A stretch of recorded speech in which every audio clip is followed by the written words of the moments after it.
જે રીતે અમદાવાદમાં પતંગ બનાવવાનું અને વેચાણનું બહુ મોટું બજાર છે, તેવી જ રીતે પતંગ ચગાવવા માટે વપરાતી દોરી કે માંજાનું પણ ઘણું જૂનું અને મોટું બજાર અમદાવાદમાં જોવા મળે છે.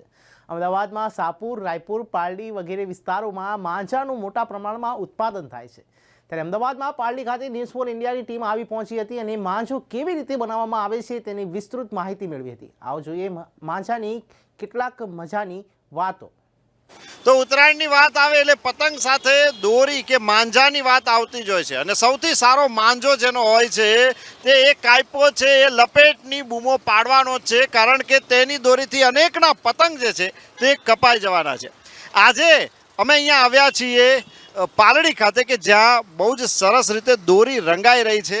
આ જે આખી જે દોરી છે તે આ રીતે રંગાઈ રહી છે. અત્યારે તો કેસરી અને સફેદ રંગની આ જે દોરી લાગી રહી છે તે દોરી જેમ જેમ તેની પર પ્રોસેસ થશે તેમ તેમ આ દોરી એક પાકો રંગ પકડશે અને આ દોરી વધુ મજબૂત પણ થશે અને જે પતંગ ચગાવવામાં અને સામેવાળાનો પતંગ કાપવામાં ખૂબ જ ઉપયોગી થશે. આ દોરી બનાવનાર જે ભાઈ છે તે हमारी સાથે જોડાયા છે. आपका नाम क्या है? सबसे मेरा नाम है जावेद भाई डोरी वाला. जावेद भाई, कितने साल से आपका ये धंधा है? ये तो हम 8 बरस की उम्र से काम कर रहे हैं, पर यहाँ पर ही 92 से हमने अपना काम चालू किया. अच्छा, ये जो दोरी है ये अभी कच्ची है, जो सफ़ेद दोरी है वो? हाँ, ये अभी कच्ची है, सफ़ेद है. अब इसको कलर कर रहे हैं, केसरी कलर, लाल कलर, गुलाबी कलर, जो भी कलर बोलता है बना देते हैं. अच्छा, तो ये जो दोरी जो है उसको पक्की और मजबूत करने के लिए आप क्या करते हो? ऐसी कोई बात नहीं है. पक्की जो देखिए, जो मेरा हाथ है जितनी मजबूत है, जितना हाथ मजबूत है इतना ही रहेगा, इससे ज़्यादा ऊपर नहीं जाएगा. ये तो यहाँ की माने बोली है कि पक्की करके दो और मजबूत होना चाहिए. जो डोरी है तो डोरी रहेगी.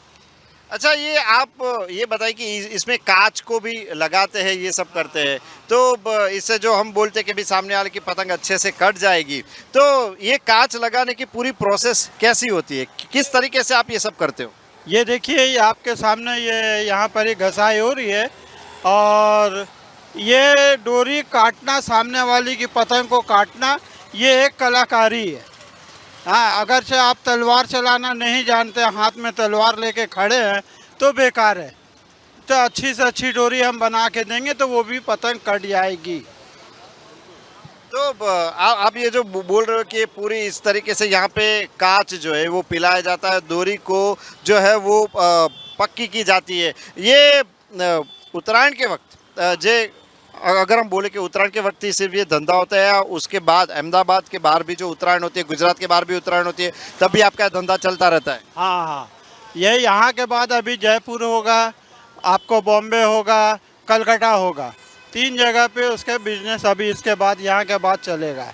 और वो पक्की करने के लिए वो तो खाली बस इसमें क्या है कि कलर है, कांच है, चावल है, माने चावल माने राइस, राइस माने चावल, और इसमें साबु है और कुछ नहीं है. यहाँ पे गुजरात के अंदर बस इतना ही सामान दिया जाता है. और इसके बाद ये जयपुर में, आगरे में, ये सब में बहुत कलाकारी है डोरी बनाने के अंदर. अच्छा, वो यहाँ की कलाकारी और उसकी कलाकारी में क्या अंतर है? बहुत फेर है, बहुत फेर है. आकाश और पाताल का फर्क है. तो वहाँ की डोरी में क्या विशेषता होती है जो हमारी डोरी में नहीं है? हमारी डोरी उनसे ज़्यादा विशेष है, क्या कहना चाहते हैं? यहाँ अगरचे वैसी कलाकारी करके हम मेहनत करेंगे या डोरी बनाएंगे तो जो 2 पैसा कमाते वो कमा नहीं सकेंगे. अच्छा, तो आपका मतलब ये है कि अगर उस तरीके से आप डोरी बनाने जाओगे तो इतना पैसा आप नहीं कमा पाओगे. अच्छा, ये सिर्फ ये आपका यही धंधा है? पूरे साल आपको काम मिल जाता है? हम 12 महीने यही काम करते हैं. 8 बरस की उम्र से यही काम करते हैं. अभी यहाँ से जाएंगे, कलकत्ता में काम चालू है मेरा, वहाँ भी मेरा बिजनेस है. हम वहीं के रहने वाले हैं, हम बंगाल से आए हैं, कलकत्ता से. बिल्कुल, आप हमारे साथ जुड़े इसलिए आपका बहुत बहुत शुक्रिया. તો જોયું ને દર્શક મિત્રો, કેવી સુંદર રીતે વાત કરી કે ભાઈ દોરી કેવી રીતે બનાવવામાં આવે છે. હાલ આ સફેદ દોરી જે દેખાઈ રહી છે તે કાચી છે, ત્યારબાદ તેને કલર કરવામાં આવે છે, તેની પર કાચ જે છે તે લગાવવામાં આવે છે. હા, ગુજરાતમાં બનતી દોરી અને ગુજરાત બહાર જે દોરીઓ બને છે તેના વચ્ચે બહુ જ ફરક હોય છે.